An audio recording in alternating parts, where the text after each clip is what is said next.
यीशु मसीह की जय हो। स्वागत है आपका भक्ति वचन में। और हमने अध्ययन शुरू किया है पौलुस की लिखी थिस्सलुनीकियों की पहली पत्रिका। आज दूसरा दिन है और आज हम अपना ध्यान केंद्रित करेंगे पहले अध्याय के सिर्फ एक पद पर, तीसरे पद पर। थोड़ा सा आपको इस चिट्ठी के बारे में मैं बता दूं कि किस परिस्थिति में ये चिट्ठी लिखी गई थी, ये पत्र लिखा गया था। कल बताया था कि पौलुस ने कलीसिया की स्थापना की थी, परंतु 2 ही सप्ताह हुए जब पौलुस और उसके साथी सिलवानुस को वहां से भागना पड़ा था। अब पौलुस को इस नन्ही मंडली की चिंता तो होगी, और तीमुथियुस जो पौलुस का सहयोगी था उसको इस मंडली से मिलने भेजा कि देखकर आए कि वहां चल क्या रहा है। उस समय पौलुस कुरिन्थियों नामक एक शहर में था और उसने पौलुस को आकर खुशखबरी दी। थिस्सलुनीका की मंडली के कुछ प्रश्न थे जिसके उत्तर में पौलुस यह पत्र लिख रहा है, उन्हें कुछ सैद्धांतिक और व्यावहारिक शिक्षा देने के लिए। पर उनसे यह पत्र इसके लिए भी लिख रहा है क्योंकि वह उनके विश्वास के बारे में जानकर बहुत ही प्रसन्न था, उत्साहित था। वो उत्साहित था यह जानकर कि परमेश्वर उस मंडली में और विश्वासियों के जीवन में क्या कर रहा है। देखिए, पौलुस इस मंडली के साथ अधिक समय नहीं बिता पाया था और इसलिए वह यह जान के देखिए उत्सुक होगा कि यह मंडली कैसा कर रही है, यह मंडली अब भी है भी कि नहीं है।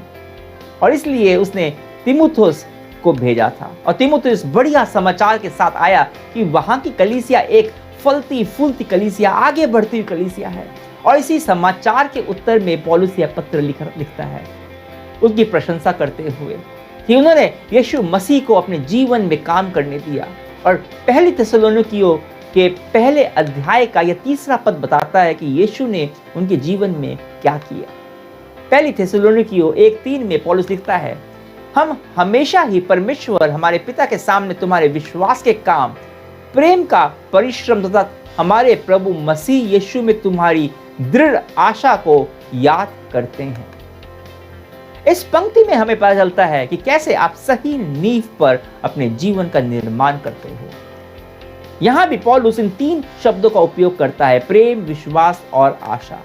और इन तीनों शब्दों का उपयोग उसने अपने पत्रों में कई बार किया है, जो हर विश्वासी के जीवन की नींव होनी चाहिए। पहले कुरिन्थियों 13:13 का वो प्रसिद्ध पद, ये 3 विश्वास, आशा और प्रेम, ये तीनों स्थायी हैं, कभी खत्म होने वाले नहीं है, किंतु इनमें सबसे ऊपर है प्रेम। और पौलुस मंडली से कहता है कि ये तीनों के प्रमाण तुम्हारी जिंदगी में हमें दिख रहे हैं। और इस बात को लेकर मैं बहुत ही उत्साहित हूं और परमेश्वर का धन्यवाद दे रहा हूं। तुम्हारे कर्मों को देखकर तुम्हारे विश्वास के बारे में पता चलता है। तुम अच्छे कर्म इसलिए कर रहे हो क्योंकि तुमने विश्वास किया है और तुम इन कर्मों के लिए परिश्रम कर रहे हो, वो परिश्रम जो प्रेम से प्रेरित है। और तुम्हारे अंदर आशा है, वो आशा जो दृढ़ता प्रदान करती है। और ऐसे ही मैं एक विश्वासी का जीवन जीना चाहता हूं। मैं ऐसा विश्वास चाहता हूं जो अच्छे कर्म उत्पन्न करे। मेरा कर्म मेरे विश्वास का परिणाम है।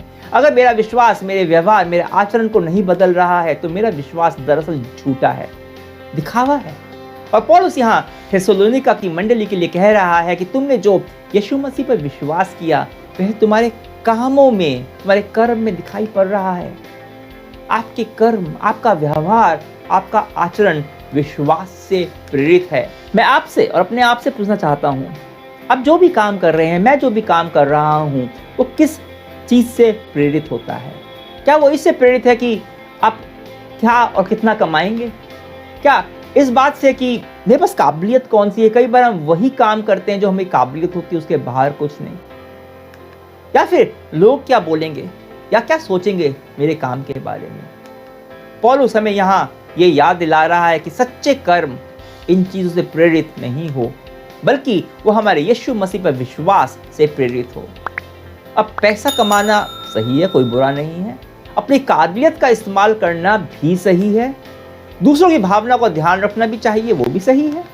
पर ये आपकी सही कर्म और व्यवहार करने की प्रेरणा नहीं होना चाहिए, क्योंकि ये चिरस्थायी नहीं है, हमेशा टिकने वाला नहीं है। एकमात्र प्रेरणा जो हर परिस्थिति में रहती है वो है विश्वास से मिलने वाली प्रेरणा।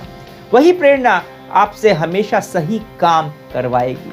और पौलुस इस मंडली को कहता है कि ये मेरे को तुम्हारे में दिखाई देता है। तुम्हारे विश्वास अच्छे कर्म करा रहा है। सिर्फ बातें नहीं, विचार नहीं, पर तुम लोग ऐसा कुछ कर रहे हो जिससे आपके जीवन में बदलाव आ रहा है। क्या ऐसा विश्वास मेरे में है? क्या आप में है? एक थिस्सलुनीकियों का 1:3 में पढ़ते हुए यही प्रश्न हमें अपने आप से पूछना चाहिए। क्या मेरा विश्वास सिर्फ बात करने तक सीमित है, या फिर मेरा विश्वास मेरे जीवन को सही दिशा में लेकर जा रहा है? यही हमारा लक्ष्य है, प्रभु यीशु मसीह के विश्वास में बढ़ने का, कि वो सही कर्म उत्पन्न करे। फिर पौलुस कहता है प्रेम का परिश्रम। क्या होता है प्रेम का परिश्रम?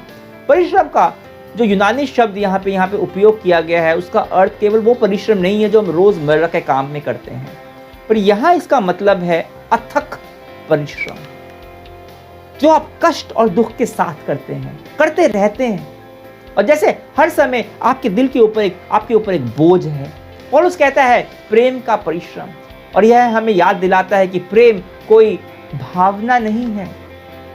प्रेम दरअसल एक क्रिया है, एक्शन है। अक्सर हम प्रेम को केवल भावना, एक फीलिंग की तरह देखते हैं। आप सोच लीजिए, जैसे एक माँ है और रात को जब बच्चा उसका रोता है और माँ को उठना पड़ता है, वो उसका प्रेम है। उस टाइम पर उसकी फीलिंग नहीं होती प्यार की, पर वो उसका प्रेम है, उसका कर्म, एक्शन, क्रिया उसकी। नया नियम हमें यह बार बार बताता है कि प्रेम कोई भावना नहीं है, वो एक निर्णय है। वो निर्णय है, निर्णय लेकर की हुई क्रिया है जो आप करते हो। प्रेम वो परिश्रम है जो आप एक बार नहीं, वो बार बार करते रहते हो, चाहे आप थक कर गिर जाओ, लहूलुहान हो जाओ। यह परिश्रम केवल इसलिए नहीं है कि आपको अच्छा कर्म करना है, पर इसलिए है क्योंकि आप में करुणा है। आप दूसरों की गहराई के साथ परवाह करते हो, और इसलिए आप सेवा करते हो और करते रहते हो और करते रहते हो, अच्छे कर्मों के लिए नहीं, प्रेम के लिए। और पौलुस इस मंडली से कहता है यह मेरे को तुम लोगों में दिखाई पड़ता है। क्या पौलुस ऐसे मेरे बारे में, आपके बारे में कह पाएगा? क्या मेरे अंदर वो प्रेम है जो उस तरह का है, जो करुणा से भरपूर सेवा में परिश्रम उत्पन्न करे? या फिर मेरा प्रेम केवल शब्द है, बोल बच्चन है, जिसमें कोई व्यावहारिकता नहीं है? और यह प्रश्न हर समय मेरे को चुनौती देता है। यही चुनौती आपकी भी है। क्या आप में वैसा प्रेम है जो आपसे सेवा के लिए अथक परिश्रम कराए? और फिर पौलुस कहता है दृढ़ आशा। दृढ़ता का अर्थ क्या है? लगे रहना, छोड़ना नहीं, चाहे कुछ भी हो जाए, छोड़ना नहीं। जब मैं इस अध्ययन की तैयारी कर रहा था तो मैं कई लोगों के लिए प्रार्थना कर रहा हूं जो समस्या में हैं, जिंदगी में से जूझ रहे हैं, कल क्या होगा पता नहीं। ऐसे में चलते रहना, आगे बढ़ने की हिम्मत कहां से मिलती है?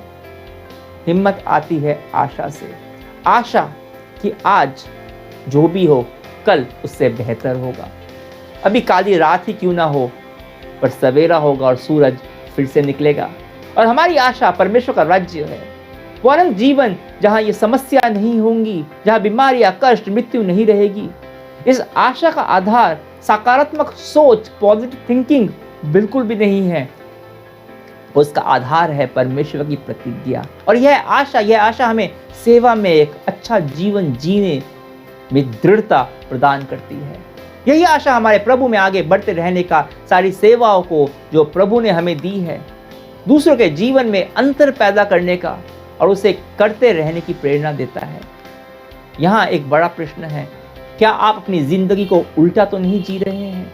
विश्वास अच्छे कर्म उत्पन्न करता है, प्रेम अथक परिश्रम करते रहने का कारण है। परमेश्वर द्वारा दी गई आशा दृढ़ता लाता है, पर कई बार हम उल्टा करते हैं। अच्छे कर्मों द्वारा विश्वास में बढ़ने की कोशिश करते हैं। हम परिश्रम के द्वारा प्रेम पाना चाहते हैं। हम दृढ़ता के साथ आशा पाने की कोशिश करते हैं। यह उल्टी जिंदगी जीना है। यह ऐसा है कि जैसे आपने घोड़ों को गाड़ी के आगे नहीं, पीछे लगा दिया है। याद रखिए, विश्वास, प्रेम और आशा, ये तीनों परमेश्वर की ओर से हैं। ये उपहार हैं जो परमेश्वर हमें देता है। ये तीनों हमारे अंदर उत्पन्न होते हैं जब हम उसका वचन पढ़ते हैं और यीशु मसीह के क्रूस पर किए उस काम और उसके द्वारा जो प्रतिज्ञा हमें प्राप्त हुई है, उस पर मनन करते हैं, विचार करते हैं। तो आइए परमेश्वर से प्रार्थना में बात करते हैं, उसके इन उपहारों के लिए उसे धन्यवाद देते हैं। विश्वास, प्रेम और आशा के 3 उपहार, हम इन 3 में बढ़ते जाएं और हमारे काम को देखकर परमेश्वर बोले, बहुत बढ़िया मेरे बेटे, मेरे बेटे। प्रभु यीशु, धन्यवाद करते हैं विश्वास, प्रेम और आशा के इन उपहारों के लिए। मैं इनमें बढ़ना चाहता हूं, हम इसमें बढ़ना चाहते हैं। मैंने समझ लिया है कि अपनी कोशिशों से, अपनी खुद की कोशिशों से, अपने सामर्थ्य से हम जीवन में आगे नहीं बढ़ सकते। आपने मेरे लिए कुछ काम छोड़ा है, कुछ सेवा छोड़ी है, और उसके लिए हमें परिश्रम करने की ज़रूरत है। पर उस परिश्रम की शुरुआत मेरी कोशिश नहीं है, मेरी चेष्टा नहीं है। शुरुआत आपके उपहार हैं, वरदान है। इसलिए मैं इन वरदानों के लिए धन्यवाद देता हूँ। मैं इन वरदानों में बढ़ना चाहता हूँ, विश्वास में, प्रेम में और आशा में। मैं तेरे पर भरोसा रखकर इन वरदानों की नींव पर अपने जीवन का निर्माण करना चाहता हूँ। प्रार्थना करता हूँ कि ये वरदान मेरे को तेरी सेवा में अथक परिश्रम करने की प्रेरणा दे, सामर्थ्य दे। इन वरदानों को एक बार फिर मैं प्राप्त करता हूँ अभी। यीशु, तेरे नाम से प्रार्थना करता हूँ, आमीन। कल हम देखेंगे पद 4 को और आधे पद 5 को। तब तक के लिए आज्ञा दीजिए। परमेश्वर की महिमा हो।